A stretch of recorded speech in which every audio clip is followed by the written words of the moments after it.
이 야고보라고 하는 사람이 성경에 보면은 세 사람이 나옵니다. 주님의 제자 중에서 야고보가 두 명이 있습니다. 세베대 아들 야고보와 알페오의 아들 야고보가 이렇게 있어요. 그리고 또 야고보가 누가 있냐면 주님의 동생, 주님의 친동생이 또 야고보입니다. 그래서 성경에는 이렇게 세 명의 야고보가 있는데 오늘 본문에 있는 이 야고보는 바로 주님의 제자, 주님의 제자로서 그리고 세베대의 아들로서의 그러한 제자입니다. 이 야고보라고 하는 것은 야코포스라고 이렇게 헬라어로는 야고포스라고 그러고 그리고 발꿈치를 잡다 이런 뜻을 가지고 있습니다. 그래서 이 야코보스라고 하는 말은 발꿈치를 잡는 그런 뜻을 가지고 있는데 조금 전에 말한 것처럼 야고보는 세베대와 살로메, 엄마는 살로메고 아버지는 세베대라는 그런 사람입니다. 그래서 세베대와 살로메의 아들입니다. 그리고 두 번째는 갈릴리 벳세다, 갈릴리에 있는 어부 출신이 바로 이 야고보인 것이고요. 그리고 또 사도 요한의 형제 중에서 형입니다. 그래서 예수님의 그 제자 중에서 베드로와 요한, 야고보 이 세 사람이 수제자인데 그 중에서 수제자가 두 명입니다. 세베대의 아들이 바로 요한이라는 사람과 야고보라는 사람. 이 요한이라는 사람은 요한복음을 기록한 사람이 바로 요한계시록을 기록한 사람이죠. 근데 그 요한의 형이 누구냐면 바로 야고보라는 사람입니다. 그리고 이 예수님과는 사촌지간입니다.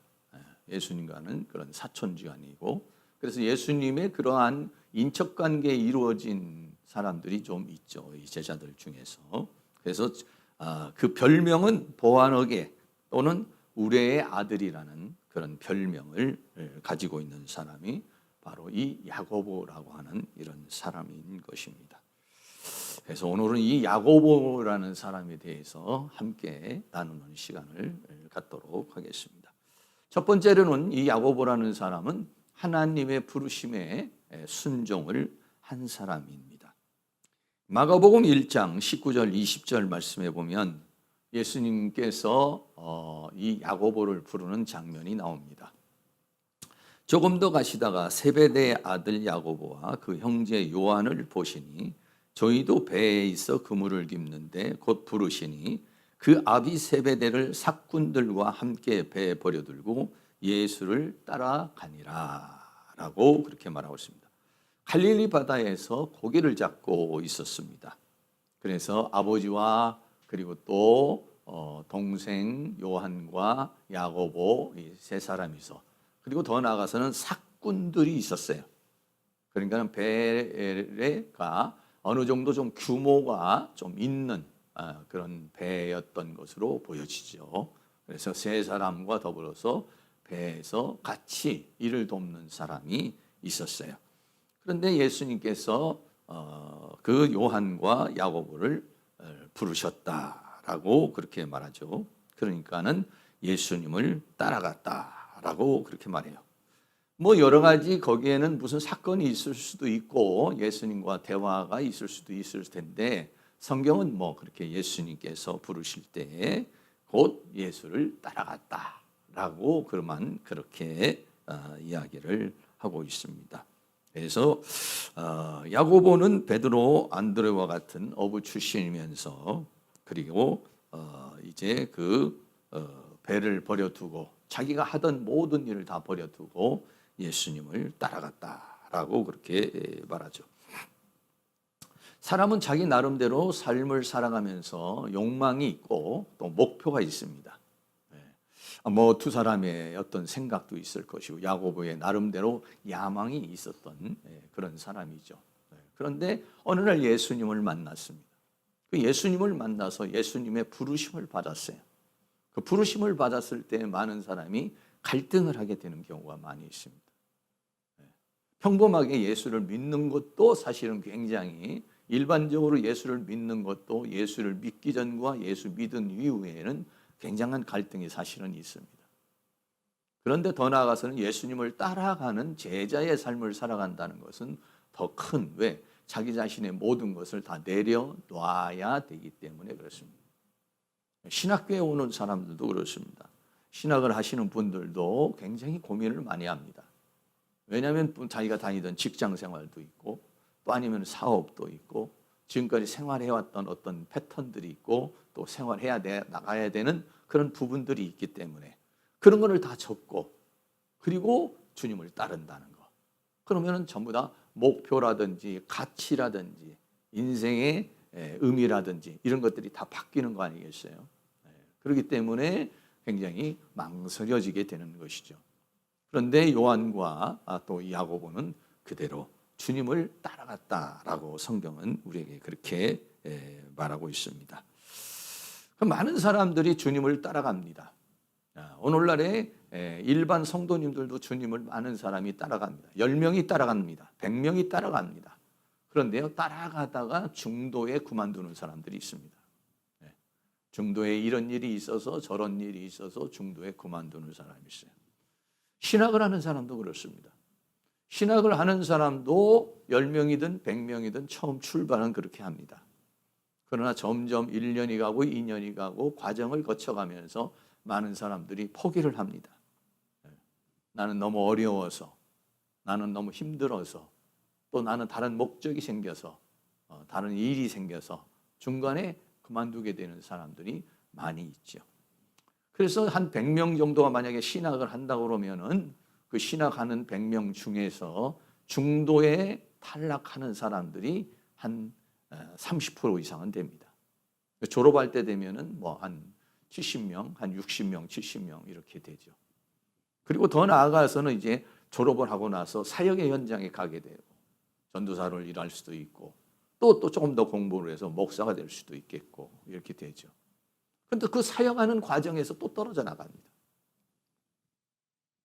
그리고 실제적으로 목회를 한다든지 교회를 개척하는 사람은요, 100명 중에서 10명도 채 되지 않습니다.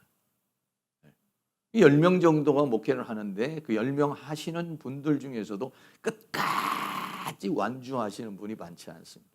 중간에 가다 보면은 병이 드는 사람도 있고 중간에 가다가 보면은 큰 사건을 만나기도 하고 이렇게 됩니다. 근데 실제적으로요, 그 목회를 갖다가 해서 유지를 해나가는 사람이 많지 않습니다. 저도 역시 마찬가지로 지금까지 뒤돌아보면은 여러 번 몇 번의 고비가 있었습니다. 정말 내가 이게 목회를 계속 해야 되나? 내가 이 사역을 계속 해야 되나? 이런 정말 큰 갈등이 온 적이 한 두세 번 정도 있습니다. 그거를 이제 잘 넘겼죠. 이렇게 넘겨서 그래서 이제 오늘날까지 지금까지 이렇게 왔습니다만은 제가 이제 이 세상에서의 삶을 다 끝나는 날까지 끝까지 완주를 할는지는 모르겠지만은 안주를 해야 되겠죠. 그래서 자기가 하고 있는 그 사역의 현장에서 그 사역을 계속적으로 지속적으로 해나간다는 것이요, 그렇게 만만한 일들이 아닙니다. 왜? 중간에는요 많은 일들이 있습니다. 왜? 이 사도 요한은 하나님으로부터 부름받고 또 이 야고보는 하나님으로부터 부름받아 끝까지 완주를 하고 결국은 순교를 한 사람 중에 한 사람인 것입니다. 두 번째는요, 이 야고보는요 성격이 급하고 아주 강직한 그런 사람입니다. 성격이 유들유들한 사람이 아니라 아주 강직한 그런 사람인데요. 그 내용이 누가복음 9장에 보면은 이런 내용이 있습니다. 예수님께서 하루는 이제 사역을 하는 가운데 있어서 이제 예루살렘을 향해서 가는데 예루살렘을 가다가 보면은 중간에 뭐가 있냐면은요, 저 우쪽에 갈릴리 쪽에 우쪽에서부터 예루살렘을 내려가다 보면 중간에 뭐가 있냐면 사마리아라고 하는 지역이 있습니다. 근데 이 사마리아라고 하는 지역은 유대인들이 보통 이방인들과 같이 여기는 그런 지역이고 또 사마리아인들과 유대인들이 서로 감정이 좋지 않습니다. 그 예수님께서 그 마을로 지나가려고 그러니까 혼자 지나가는 것도 아니고 제자들이 많이 이렇게 지나가게 되니까 마을 사람들이 우리 마을로 지나가지 못하게 하는 그런 장면이 나오게 되죠. 그러니까는 이 요한과 야고보가 화가 났어요. 화가 나가지고 이제 말하는 장면이 누가복음 9장 54절 56절에 보면 나타납니다. 제자 야고보와 요한이 이를 보고 가로되 주여 우리가 불을 명하여 하늘로 쫓아내려 저희를 멸하라 하기를 원하시나이까. 예수님이 지나가는 것을 거부를 하고 제자들이 지나가는 걸 거부하니까 뭐라고 말을 했냐면 지금이라도 하늘을 명해서 불을 내서 저들을 싹 다 죽이기를 원하십니까? 아니면 아주 그냥 어떤 혼을 내주기를 원하십니까? 라고 그렇게 말하죠. 아주 불같은 성격인 것을 보죠.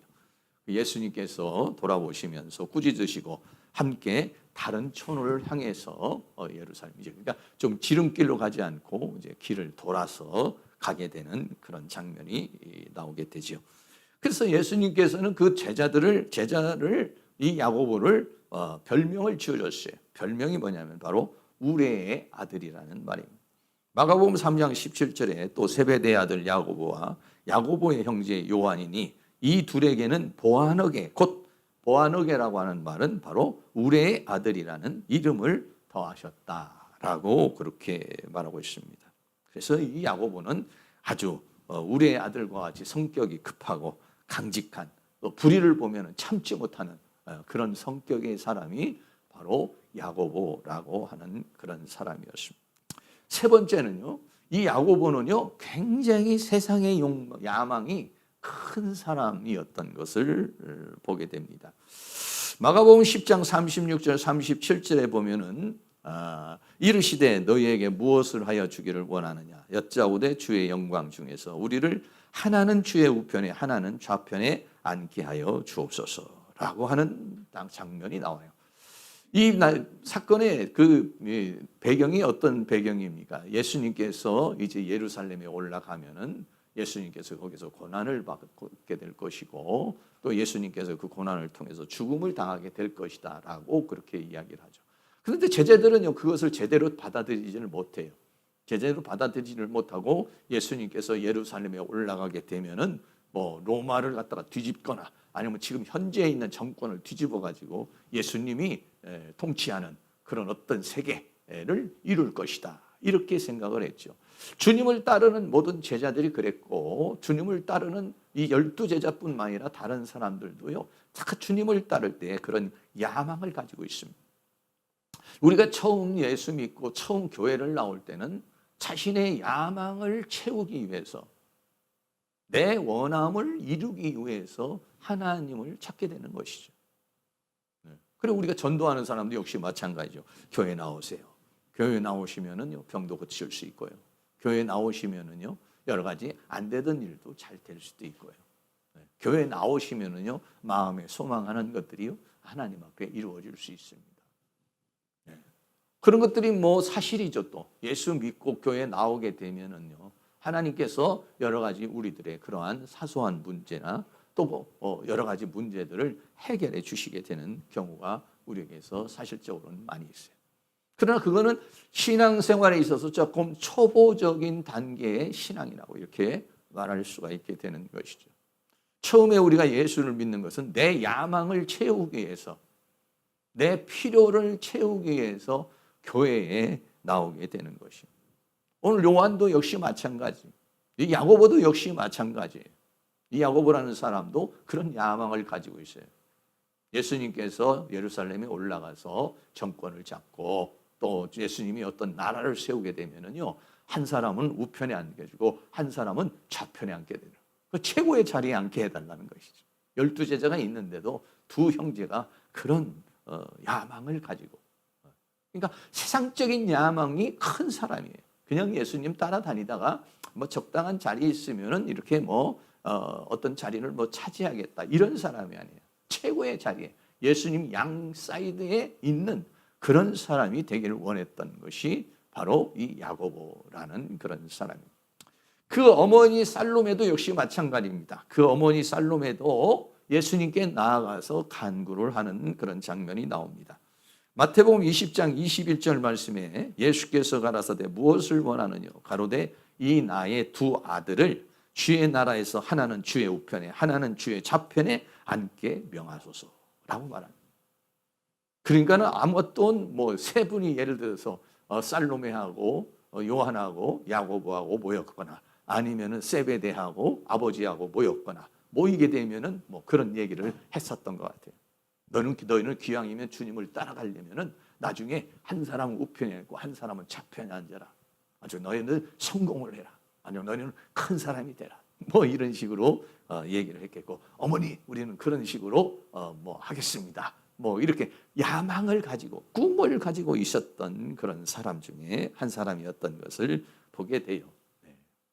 그런데 주님을 만나고서 그런 야망을 가지고서 그 꿈을 실현하고 세상적인 어떤 명예나 또는 어떤 권력이나 또는 어떤 부귀나 어떤 힘이나 이런 것을 취하기를 원했던 사람이 바로 야고보라는 그런 사람인 것입니다. 많은 사람들이 오늘날 교회에 나와서 예수를 믿게 되는 목적이 내 야망을 채우기 위해서 나오죠. 처음에 하나님 앞에 나올 때는 그런 마음과 생각을 가지고 있습니다. 질병이 있어서 나오시는 분도 계시고 문제가 있어서 나오시는 분도 계시고 어떤 필요에 의해서 하나님 앞에 나와요. 왜 처음에는 그런 단계예요. 그러나 신앙이 성숙해지면은 이제는 내 야망을 위해서 사는 것이 아니라 하나님의 뜻이 무엇인지 하나님의 야망을 위해서 하나님의 원함을 위해서 살아가게 되는 줄로 믿습니다.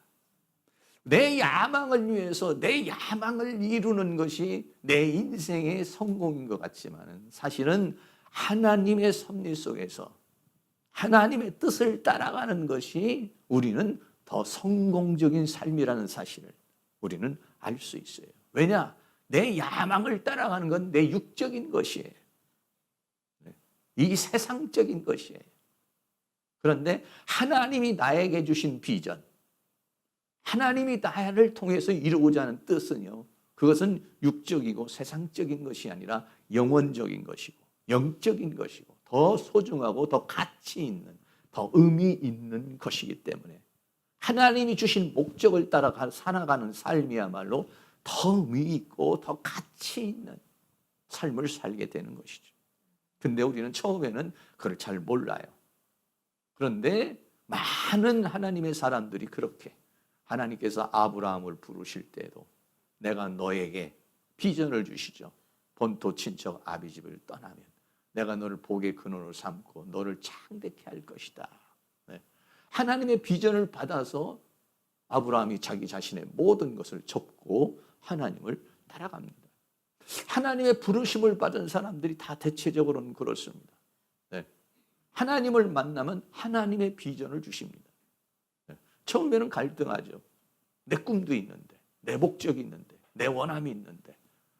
그러나 하나님께서 우리의 마음에 하나님의 비전을 마음에 담아주시면 이것이야말로 정말 진정한 가치구나, 의미구나, 이렇게 살만하구나 하는 것을 느끼게 될 때는 자신의 야망을 내려놓고 하나님의 뜻을 따르게 되는 것이죠. 야고보도 역시 자신의 야망을 가지고 있었습니다. 정말 좌편에 우편에 앉기를 원했지만은 그러나 야고보는 일찍 순교를 당하게 되는, 자신이 원하는 인생, 자신이 원하는 야망은 아니었던 것이었고 하나님의 뜻을 따라서 살아가게 되는 그런 모습을 보게 됩니다. 네 번째로는요, 이 야고보는 아까도 말했지만은 수제자 중에 한 사람이었어요. 12명의 제자가 있습니다. 12명의 제자 중에서 그 중에서 수제자가 누구냐면 베드로, 요한, 야고보 이렇게 되십니다. 베드로, 요한, 야고보는 주님께서 어느 곳을 가게 되면 늘 함께 동행하게 되는, 다른 제자들도 있지만 특별히 이 세 제자를 데리고 다니시는 그런 모습을 보고 동행하는 모습을 보게 됩니다. 성경에 보면은 베드로의 장모님 집에 가서, 장모의 집에 가서 그 장모를 고치는 그런 장면이 나오는데, 이때도 예수님께서는 베드로, 요한, 야고보 세 사람을 데리고 갑니다. 마가복음 1장 29절 31절에서 회당에서 나와 곧 야고보와 요한과 함께 시몬과 안드레의 집에 들어가시니 시몬의 장모가 열병으로 누워 있는지라. 베드로의 장모가 열병으로 누워 있는데 야고보와 요한을 데리고 그 집에 가게 되는 모습을 보게 되죠. 사람들이 그의 일로 예수께 여짜온데 나아가 그 손을 잡아 일으키시니 열병이 떠나고 여자가 저희에게 수종드니라. 그러니까는 이 베드로나 요한이나 야곱, 특별히 요한 야곱은 굉장히 주님의 곁을 떠나지 않고 늘 동행하는 그런 삶을 살았고, 또 예수님께서도 그 제자들을 데리고 다니는 그런 삶을 사셨어요. 마태복음 17장에서도 보면은 예수님께서 변화산에 올라가는 장면이 나옵니다. 그때 변화산에 올라갈 때도 역시 마찬가지입니다. 마태복음 17장 1절에 엿새 후에 예수께서 베드로와 야고보와 그 형제 요한을 데리시고 따로 높은 산에 올라가셨더니 라고 말했습니다. 그래서 예수님께서 많은 무리들과 함께 이야기를 나누고 그것도 12제자하고 얘기를 나누고 그러면서도 또 예수님께서는 베드로와 야고보와 요한을 데리고 따로 높은 산에 올라가서 어떻게 했습니까? 예수님 모습이 변형되는 모습을 보여주셨죠.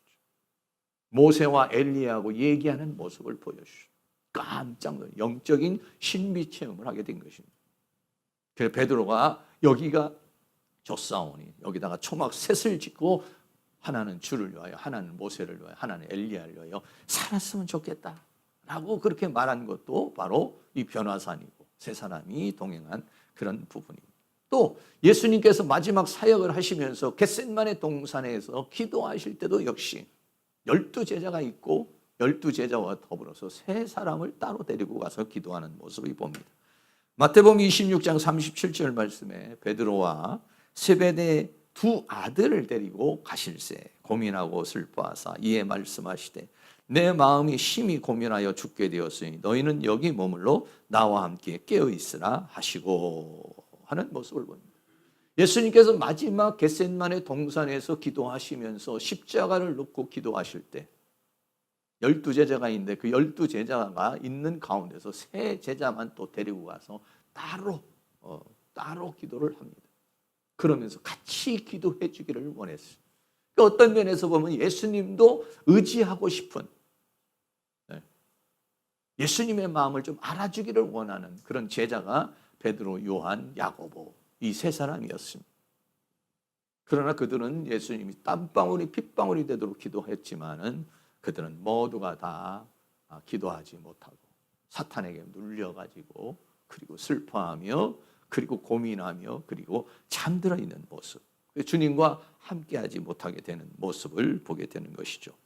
이와 같이요, 이 야고보는 예수님을 따라다니는 제자 중에서도 수제자로 이렇게요 살아온 사람이 바로 야고보였던 것입니다. 마지막으로 다섯 번째는 그러나 이 야고보는 이제 순교를 당하게 된 것입니다. 오늘 사도행전 12장 1절에 그때 헤롯 왕이 손을 들어 교회 중 몇 사람을 해하려 하여라고 그렇게 말합니다. 이 헤롯 왕이라고 하는 사람은요, 성경에 보면 헤롯 왕이 몇 사람 나옵니다. 그 중에서도 이 헤롯 왕이라는 사람은 제일 처음에 나온 사람이 뭐냐면 예수님이 탄생을 할 때 나온 헤롯 왕. 이 왕은 헤롯 대왕입니다. 그리고 그 다음에 그 헤롯 대왕이 죽고, 그리고 예수님께서 이제 애굽에서 피신해서 다시 돌아오지 않습니까? 그리고 난 다음에 그 아들이 또 헤롯 왕이 되고, 그 다음에 오늘 본문에 나온 사람은 그 헤롯 대왕의 손자죠. 그래서 헤롯 아그리빠라고 이렇게 말하고 있습니다. 이 헤롯 아그리빠라는 사람은 로마의 황제하고도 굉장한 친근을 가지고 있어서 헤롯 대왕이 다스렸던 그러한 것들을 다 영토를 다스릴 수 있는 그러한 아주 정치적으로 굉장히 유능한 그런 사람 중에 한 사람이 바로 이 헤롯 아그리빠라고 하는 그런 사람인 것입니다. 교회 중 몇 사람을 해하려 하여라고 했습니다. 헤롯 왕은요, 원래 유대인이 아니라 이둠의 다른 그 이삭의 다른 아들에게서 탄생한 사람 중에서 왕이 된 사람입니다. 그러니까 유대인들에게 환심을 사야 되고 정치를 해나가기 위해서는 여러 가지 유대인들이 좋아하는 것을 해야 되기 때문에 헤롯 왕이 그래서 헤롯 성전을 지켜도 되고, 그런데 당시에 있었던 유대인들에게 눈에 가시와 같던 신흥 종교였던 이 기독교를 갖다가 핍박하고 이 교회를 박해를 하는 것이 유대인들의 환심을 사는 일이 되었어요. 그렇기 때문에 헤롯 왕이 교회 중 몇 사람을 해하려 했다라고 하는 것은 유대인의 환심을 사기 위해서 정치적으로 신흥 종교였던 기독교를 핍박을 하게 되는 그런 상황이 생기게 되는 것입니다. 그래서 이제 12제자 중에 한 사람을 처치를 하게 되는데, 그 중에 한 사람이 바로 오늘 본문에 나오는 바로 야고보라는 사람. 사도행전 12장 2절에 요한의 형제 야고보를 칼로 죽이니, 야고보를 잡았습니다. 야고보를 잡아서 참수를 해서 죽음을 당하게 되는 모습을 보게 되는 것입니다. 이 야고보라고 하는 사람은 바로 이제 세례 요한의 순교 이후에 예수님의 제자 중에서 첫 번째 최초의 사도로서의 순교의 삶을 살아간 사람이 바로 이 야고보라고 하는 사람. 이때 당시가 약 AD 한 40년 정도 되는 때인 것입니다. 그래서 이 야고보는 순교를 당하게 됩니다. 다른 제자들도 이제 순교를 당하게 되지만은 최초로 야고보는 이제 순교를 당하게 됩니다. 헤롯은 나름대로 정치적으로 자기의 권력을 가지기 위해서, 그리고 유대인들의 환심을 사기 위해서 그런 나름대로의 정치를 하였지만은 하나님 앞에 이 헤롯 아그리빠가 저주를 받죠. 그래서 죽음을 당합니다. 그래서 성경은 뭐라냐, 헤롯이 충이 먹어 죽었다 이렇게 말하고 있어요. 사도행전 12장 22절 23절에 보면 백성들이 크게 부르되 이것은 신의 소리요 사람의 소리는 아니라 하거늘 헤롯이 영광을 하나님께로 돌리지 아니하는 거로 주의 사자가 고치니 충이 먹어 죽으니라 라고 그랬습니다. 헤롯 그 아그리빠 왕이 큰 연설장에서 큰 옷을, 은빛 흰 옷을 입고서 막 연설을 하게 되니까 그 밑에 있었던 모든 사람들이 막 햇빛이 쫙 쬐는 가운데 은빛 옷이 막 찬란하게 빛나니까 이것은 사람의 소리가 아니다, 이건 신의 소리다 라고 하면서 그 헤롯을 막 추앙을 하게 되는 모습을 보게 되죠. 그때 하나님께서 헤롯이 하나님께 영광을 돌리지 않는 거로 주의 사자가 치니 이렇게 말했어요. 네, 하나님이 쳤습니다. 헤롯은 야고보를 쳐서 죽였지만은, 그러나 하나님께서 헤롯을 쳐서 충이 먹어서 죽었다라고 그렇게 말하고 있습니다. 야고보도 죽고 야고보를 죽인 헤롯도 죽었습니다. 그러나 야고보의 죽음과 헤롯의 죽음은 전혀 달라요. 죽음에 있어서는 똑같이 죽음을 당한 것이지만, 그러나 우리는 야고보의 죽음을 그냥 죽음이라고 말하지 않고 순교라고 그렇게 말하고 있습니다. 순교라는 것은 뭐냐면 그 야고보의 죽음이 하나님 앞에 드려진 바 된 것이다 라고 하는 것입니다. 그러나 헤롯 왕은 뭔가 하나님으로부터 저주를 받아 하나님이 쳐서 죽였으니까 야고보의 영혼은 하나님이 받들어서 하나님의 영광의 나라에 안치되는 것이지만, 헤롯의 죽음은 하나님의 심판을 받아서 그 죽음은 지옥의 형벌을 받는 그런 죽음이 되게 되는 것을 우리는 생각할 수가 있게 되는 것입니다. 저는 이런 생각을 했습니다. 야고보가요 최초의 순교자인데요, 한 AD 한 40년경에 그렇게 죽음을 당합니다. 그리고 12제자도요 죽음을 당합니다. 12제자도요 사도 요한을 빼고는, 그러니까 야고보의 형제인 야고보의 동생인 요한은요 순교를 하지 않습니다. 형은 순교를 하는데 동생은 순교를 하지 않고, 그리고 약 100세 정도까지 살았다고 그렇게 말하죠. 아주 긴 세월 동안 살고서 순교하지 않은, 그러니까는 살로메에게 두 아들이 있는데 하나는 좌편에 앉게 해주시고 하나는 우편에 앉게 해달라고 그랬는데, 하나는 먼저 순교를 당하고 하나는 끝까지 살아서 요한계시록까지 기록하고 사역을 하다가 인생을 마무리하게 되는 그런 모습을 보게 되는 것이죠. 그러나 12제자는요 거의 다 같은 시기에 죽음을 당하는데요. 야고보는 AD 한 40년경에 죽음을 당하고요. 나머지 제자들은 AD 60년에서 AD 70년 사이에 죽음을 당합니다. 이들의 삶의 그 시간차는 약 20년에서 30년입니다. 시간차는 20년, 30년. 아니, 그 사도 요한은 조금 더 가겠죠. 그러나 모두가 다 이 세상을 떠나게 된다는 것을 우리에게 말해주고 있습니다. 그림 보면은요, 이런 그림이 있어요. 이건 뭐 전부 다 당시의 12제자라든지 사도들의 그 죽음에 대해서 그림으로 이게 표현한 것인데, 어떤 사람은 가마솥에다가 집어넣어서 죽음을 당하는 사람도 있고, 어떤 사람은 참수를 당해서 죽는 사람도 있고, 어떤 사람은 십자가에 매달려서 죽음을 당하는 사람도 있고, 각가지 그 죽음에 대해서 이렇게 그려놓은 그림이 있습니다. 모든 12제자는요 주님의 복음을 증거를 하다가 죽음을 당하게 되는 그런 모습을 보게 됩니다. 우리 한국에도 역시 마찬가지로 한국교회에도 수많은 순교자가 있습니다. 네.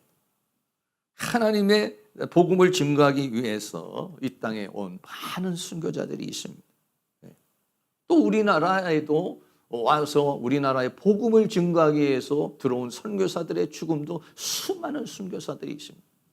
순교자들이 있습니다. 또 우리나라에도 우리나라 자체에도 일제시대에 순교를 한 사람들이 있습니다. 주기철 목사님을 통해서 비롯해서 많은 순교자들이 있습니다. 또 6.25 때도 손양원 목사님을 비롯해서 수많은 사람들이 공산당에 의해서 많은 사람들이 죽음을 당하게 되었습니다.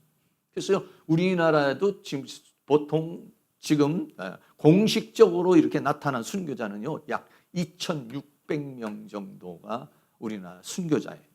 근데 어떤 분들은 6.25 동란 때 많은 사람이 죽었기 때문에 한 5만 명은 사람이 죽었을 것으로 이렇게 추정을 하는데, 공식적으로는 2,600명이 죽음을 당했고, 그리고 그 중에서도 뭐 이름도 없어요. 잘 찾지 못합니다. 그런데 그 중에서도 한국 기독교 순교자 기념관에 기록되어 있는 순교자면요 600명 정도가 기록이 되어 있습니다. 지금 보면은 용인에 가면은 바로 한국 기독교 순교자 기념관이라고 하는 곳이 있어요. 이곳에 순교자들이 쫙 붙어 있습니다. 거기는 목사님들도 있습니다. 또는 장로님들도 있습니다. 여기에는 또 신학생들도 있습니다. 또 아니면 여기는요 일반 성도님들도 있습니다. 네. 수많은 사람들이 우리 한국 교회에서 하나님의 나라를 위해서 순교한 그런 사람들이 있습니다. 지금까지 이 순교자의 숫자를요 세어본다고 하면은요 1세기에서부터요 1900년까지가요 500만 명 정도가 순교를 당했다고 그렇게 말하고 있습니다. 또 1900년에서 1975년 동안에는요 2,500만 명 정도가 순교를 당했다고 생각하고 있습니다. 또 1995년도에서 매해마다 30만 명 정도가 순교를 당하고 있다. 지금도 여러 군데서 수많은 사람들이 무슬림에서 순교를 당하는 사람이 수없이 많죠. 그래서요 2022년도 현재로 해서 순교자가요 약 7천만 명 정도 될 것이다 라고 그렇게 통계를 내고 있습니다. 뭐 정확한 숫자는 아니지만은 그렇게 오늘날 이 기독교가 시작해서 7천만 명이면 엄청난 숫자인 것이죠. 지금도 저 아프리카라든지 나이지리아라든지 이런 쪽에 보면은 무슬림에 의해서 죽어가는 그런 기독교 성도들이 굉장히 많이 있습니다. 수많은 순교자들이 오늘날 믿음의 절개를 지키기 위해서 살아가는 그런 사람들이 있습니다. 이 순교자들은 어떻게 되겠습니까? 이 순교자들은요, 성경에 보면은요, 바로 하나님의 보좌, 그 제단에 가 있다라고 그렇게 말하고 있습니다. 우리 다 같이 요한계시록 6장 9절에 있는 말씀을 같이 한번 읽겠습니다. 다섯째 인을 떼실 때 내가 보니 하나님의 말씀과 저희의 가진 증거를 인하여 죽음을 당한 영혼들이 제단 아래에 있어 라고 그렇게 말했습니다. 요한계시록에서는요, 하나님의 보좌가 있고, 그리고 하나님의 보좌 밑에 그 하나님의 말씀과 저희의 가진 증거를 전하여 죽음을 당한 영혼들이 하나님의 그 제단 아래 있다라고 그랬습니다. 그 순교한 영혼들은 다 어디에 갔느냐? 차원이 어느 정도 차원이냐면 하나님의 보좌 차원에 있다는 것입니다.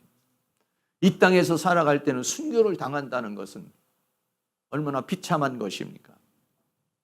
야고보는 AD 40년에 경에 죽음을 당했으니까 정말 꽃 피워보지도 못하고 어떻게 보면 최초의 순교자로 죽음을 당하고, 스데반 집사님도 그렇게 순교를 당하고, 세례 요한도 그렇게 순교를 당해요. 세상적으로 봤을 땐 너무 비참하게 보입니다. 가엾어 보입니다. 허무하게 보입니다. 그러나 하나님 나라에서는 그 순교자의 영혼은 어디에 갈 수 있느냐? 바로 죽임을 당한 영혼들이 제단 아래 있다는, 이 제단이라고 하는 것은 뭐냐면 하나님의 보좌 앞에 제단인데, 그 제단이 뭐냐면 제물을 드리는 제단이에요. 거기에 드려지게 된다. 하나님 보좌에 가장 가까운 곳에 가는 사람, 이 사람들이 뭐냐면 바로 순교자라고 하는 것을 우리에게 말해주고 있는 것입니다. 사도 바울은 자신의 죽음에 대해서 이렇게 말을 했습니다. 디모데후서 4장 6절 말씀에 관제와 같이 벌써 내가 부음이 되고 나의 떠날 기약이 가까웠도다 라고 그렇게 말하셨습니다. 관제와 같이라는, 관제라는 것은 하나님 앞에 제사를 드리면서 기름이나 포도주를 붓는 것을 관제라고 하는데, 그런 것 같이 하나님 앞에 자기 자신이 제물로 드려지는 것이다. 세상적으로 봤을 때는 로마에 의해서 죄수가 돼가지고 그래서 참수를 당하는 그런 고통스러운 죽음인 것입니다. 그러나 영적으로 보면 그거는 뭐냐면 하나님 앞에 드려지는 거룩한 산 제물이 되는 것이죠. 할렐루야. 그렇습니다.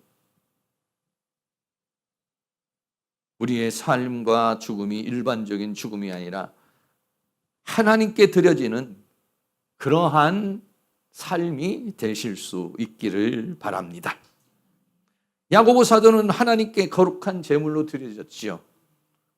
세상적인 야망이 큰 사람이었습니다. 이 세상에서 뭔가 자기도 예수님과 더불어서 우편에 앉고 좌편에 앉기를 원했던 사람이죠. 그러나 세상의 모든 욕망을 버리고 주님의 제자로 살다가 하나님께 그 생애와 그 생명을 드렸던 것입니다. 그 영혼은 어디에 갔겠습니까? 바로 하나님 보좌 앞에 가게 되었다는 것을 우리에게 말해주고 있는 것입니다. 그래서요, 그런 사람에게는요, 뭘 주냐면 면류관을 줄 것이다 이렇게 말하고 있습니다. 야고보서 1장 12절 말씀을 같이 한번 읽습니다. 시험을 참는 자는 복이 있도다. 이것에 옳다 인정하심을 받은 후에 주께서 자기를 사랑하는 자들에게 약속하신 생명의 면류관을 얻을 것입니다. 여기서 시험이라고 하는 것은 핍박, 세상의 핍박, 세상 권력의 핍박, 이거를 견뎌내는 사람, 또 순교하는 사람, 믿음의 정절을 지키는 사람, 이런 사람은 복이 있나니 생명의 면류관을 얻을 것이다 라고 그렇게 말하고 있습니다. 이 세상에서 살아가는 가운데서는 비참하게 죽음을 당하는 것이지만 하나님 나라에서는 생명의 면류관을 받는 것이다. 사랑하는 모든 성도님들이 생명의 면류관을 얻을 수 있기를 축복합니다. 생명의 면류관을 얻으려면 순교를 하셔야 합니다. 순교를 한다는 게 인간적으로는 어려운 일이죠. 힘든 일이죠. 저도 마찬가지예요. 여러분 혹시 그렇게 기도하고 있습니까? 내가 죽을 때 차라리 그냥 일반적으로 죽지 않고 순교하게 하여 주옵소서. 혹시 그렇게 기도하시는 분이 있을 수도 있겠어요. 아유, 저는 그런 건 정말 싫습니다. 나는 그렇게 죽기는 싫습니다. 노후에 편안히 연금 좀 타면서 아주 그냥 여행도 좀 하면서 놀면서 편안하게 살다가 그러고서 그냥 유유적적하게 살다가 주님의 나라에 가기를 원합니다. 이런 꿈을 누구나 가지고 있죠. 노년에는 다 여행도 좀 하고 편안하게 살면서 그러면서 아주 참 이렇게 잡기를 원하지. 선교사로 파송을 간다든지 아니면 어떤 상황이 생겨가지고 하나님 앞에 비참하게, 세상적 순교라는 것은요, 세상적으로는요 비참하게 죽는 것을 말해요. 참수를 당하는 것만 해도 얼마나 끔찍한 일입니까? 근데 어떤 사람은 가마솥에 넣어서 죽음을 당하는 사람이고, 좀 무슬림들이, 기독교인들을 죽을 때는 어떡합니까? 죽일 때 여러분들 그런 사진 한번 영상이나 본 적이 있을 거예요. 팔 다 잘라버립니다. 다리도 다 잘라버립니다. 목도 다 잘라버립니다. 그리고서 아주 즉시에 그냥 사람 무슨 뭐 닭 토막 내듯이 말이죠. 그렇게 죽입니다, 사람을. 아주 무참하게 죽여버립니다. 사람으로 취급을 하지 않습니다. 여러분, 그런 죽음을 당한다는 거 끔찍한 거 아니겠어요? 그렇게 비참하게 죽는다는 거 여러분 상상하기도 어려운 것이죠. 그러나 그런 사람에게는 생명의 면류관을 주리라 라고 말했습니다. 또 사도 바울은 뭐라고 그랬냐? 의의 면류관을 받으리라 그랬어요. 디모데후서 4장 8절 말씀 같이 한번 읽겠습니다. 이제후로는 나를 위하여 의의 면류관이 예비되었으므로 주곧 의로우신 재판장이 그날에 내게 주실 것이니 내게만 아니라 주의 나타나심을 사모하는 모든 자에게 있리라. 세상에서는 죄인입니다. 세상에서는 죄수의 몸입니다. 그래서 참수를 당합니다. 그러나 하나님 앞에서 재판을 받았을 때는 의인이라 칭함을 받을 것이라는 거예요. 그래서 의의 면류관을 받을 것이. 너는 의인이야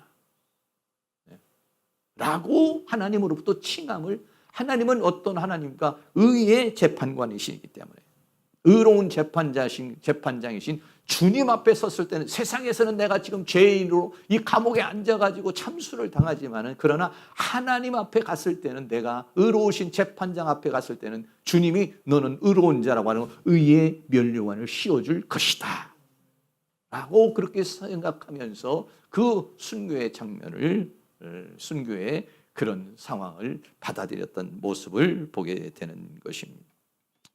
사랑하는 모든 성도님들, 오늘 우리는 조금 우울하지만은 야고보의 순교의 장면을 봅니다. 어떤 면에서 보면 굉장히 우울한 면입니다. 그러나 영적으로 보면 그 영혼은 어떻게 됩니까? 부자와 나사로의 장면에서도 보면 나사로는 비참하게 죽음을 당하고 누구 한 사람 장사 지내는 사람이 없었지만은 그는 하나님 품에, 아브라함의 품 속에 안기게 되고, 부자는 아주 호화로이 아주 연락하며 살았습니다. 장사를 지냈을 때도 아주 호화롭게 아마 장사를 지냈을 것입니다. 수많은 조문객이 와가지고 그 사람을 애도했을 수도 있겠습니다. 그러나 그 영혼은 음부에 갑니다. 그 영혼은 지옥불 속에 들어갑니다. 고통 속에 있는 모습을 보죠. 똑같은 죽음이지만은 그 죽음 이후에는 전혀 다른 사람입니다. 오늘 우리는 이 세상을 살아가는데 오늘의 이 현실만 바라보는 것이 아니라 영적인 세계를 바라보며 영원한 세계를 바라보며 살아가는 것입니다. 우리가 예수를 믿기 전에는요, 우리의 영이 죽어있는 상황이기 때문에 그 영의 세계를 알 수가 없었습니다. 그러나 예수 믿고 난다면 영이 깨어나서 그 영의 세계를 보게 됐습니다. 하나님의 세계를 보게 됐어요. 영원한 세계를 보게 돼서 천국의 세계를 알게 됐어요. 그래서 우리의 가치가 이 세상이 아니라 영이 눈이 떠가지고 그 세계를 보게 되기 때문에 그 세계에 우리의 목표를 두었고 거기에 가치를 두었고 거기에 의미를 두고 살아가는 것이었습니다. 그렇기 때문에 야고보의 순교는 세상적으로 볼 때는 비참한 것이고 젊은 나이에 무참히 죽어가는 것이었지만, 그러나 하나님께서 받으시는 재물이 된 줄로 믿습니다. 사랑하는 모든 성도님들이 그런 삶이 될 수 있기를 주의 이름으로 축복합니다. 결론입니다. 야고보는 첫 번째로 하나님의 부르심을 받았을 때 순종을 했습니다. 또 성격이 급하고 아주 강직한 사람이었고, 무엇보다도 세상적인 야망이 큰 사람이었고, 수제자 중에 또 한 사람이고, 그러니까 탁월한 사람이었습니다. 야고보에게는 꿈이 있었을 것입니다. 야망이 있었을 것입니다. 그러나 야고보가 원하는 대로가 아니라 최초의 순교자로 야고보는 하나님 앞에 쓰임을 받았습니다. 야고보는 그것을 받아들였습니다. 그리고 유유적적하게 하나님의 길을 갔습니다. 순교를 당한 것입니다.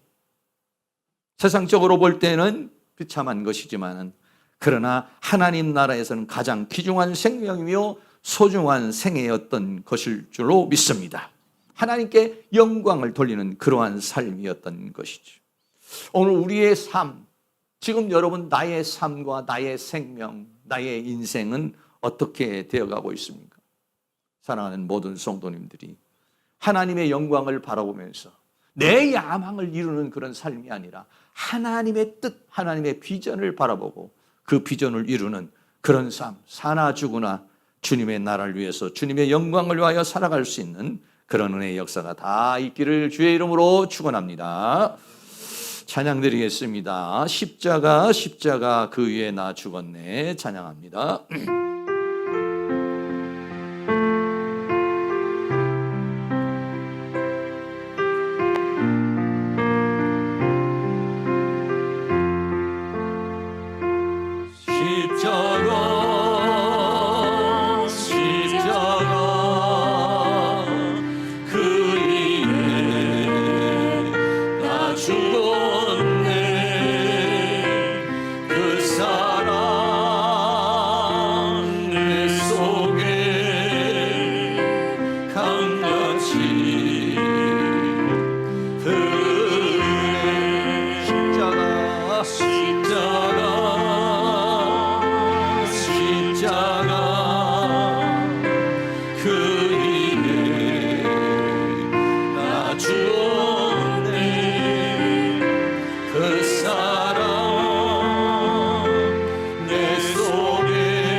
주의 것 십자가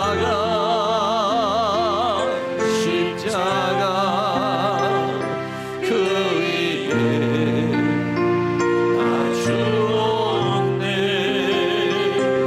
그 사랑 내 속에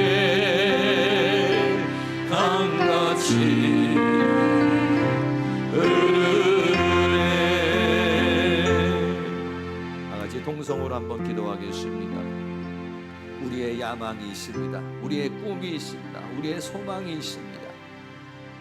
그 내가 원하고 지금 바라고 있는 그 소망이 하나님의 뜻과 하나님의 원하심과 어떻게 부합이 되고 있는 것인지, 나의 야망과 나의 꿈을 벗어버리고 하나님, 나를 통한 하나님의 뜻이 무엇인가, 나를 통한 하나님의 섭리가 무엇이고 나를 통한 하나님의 영광이 무엇인지를 우리가 바로 알아서 그 길을 살아갈 수 있는 그런 은혜가 이 세상에서 살아가는 가운데 야고보와 같이 비참할 수도 있고 또 짧을 수도 있지만은, 그러나 하나님께서 주신 그 사명을 감당할 수 있는 그런 은혜의 삶을 살아갈 수 있도록 주님 역사해 달라고 다같이 동성으로 한번 기도하겠습니다. 할렐루야. 거룩하시고 사랑이 많으신 아버지 하나님, 오늘도 우리 하나님께서 우리에게 은혜와 사랑 가운데 인도하여 주시며 주의 성령 가운데 도와주시고 주의 능력 가운데 역사해 주시기를 감사합니다. 아버지 하나님, 우리가 주님을 처음 만났을 때는, 주님을 믿을 때는 우리의 꿈과 야망을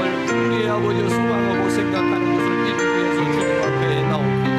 그러나 우리의 신앙이 더 성숙해지고 우리의 삶이 더 성숙해짐으로 말미암아서 주님이 주신 그 십자가를 우리도 질 수 있는 그러한 단계에 이를 수 있도록 아버지 하나님께서 우리에게 은혜와 사랑으로 인도하여 주시며 주의 성령의 능력으로 역사해 주시고 주의 권능의 손길로 역사해 주시기를 간절히 원합니다.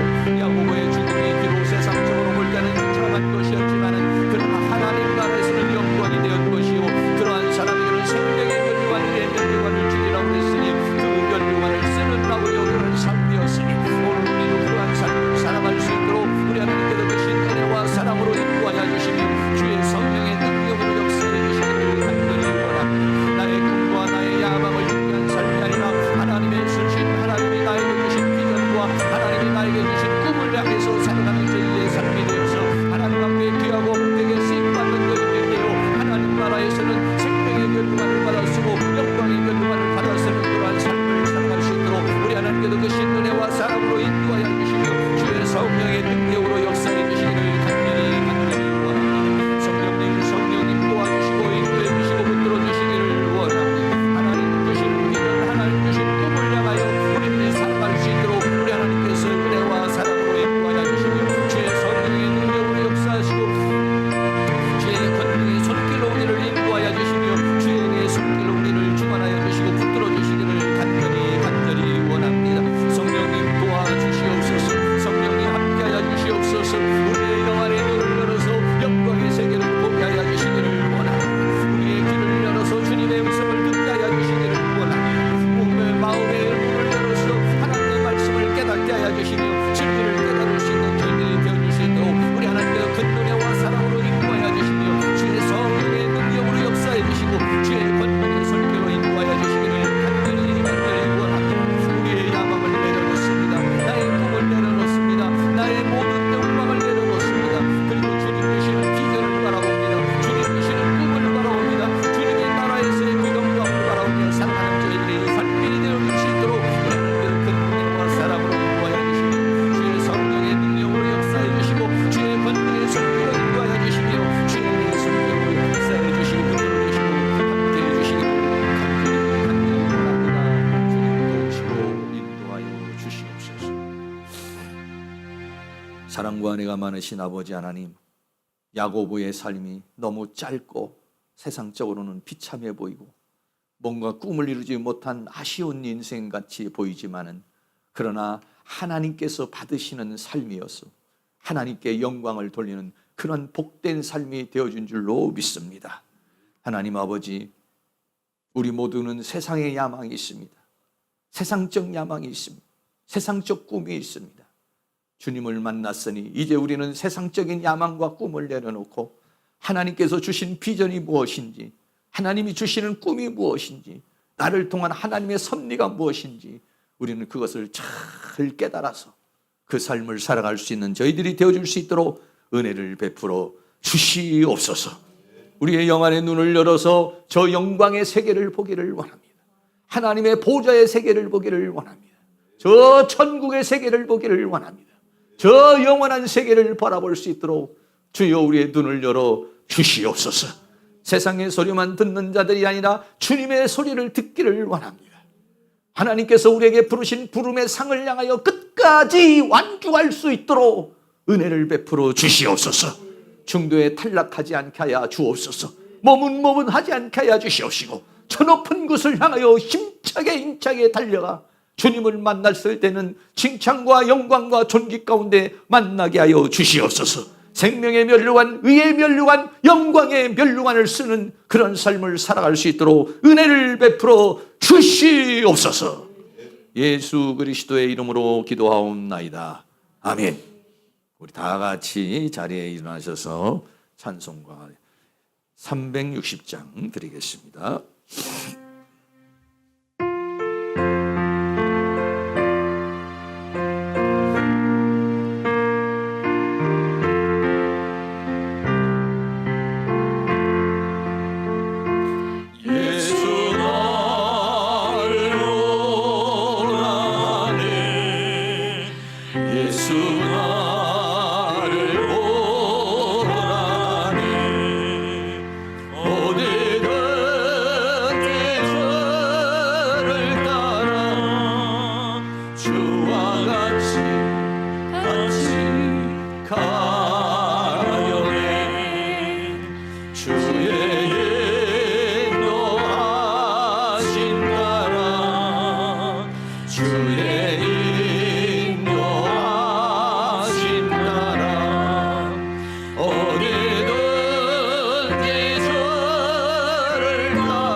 주와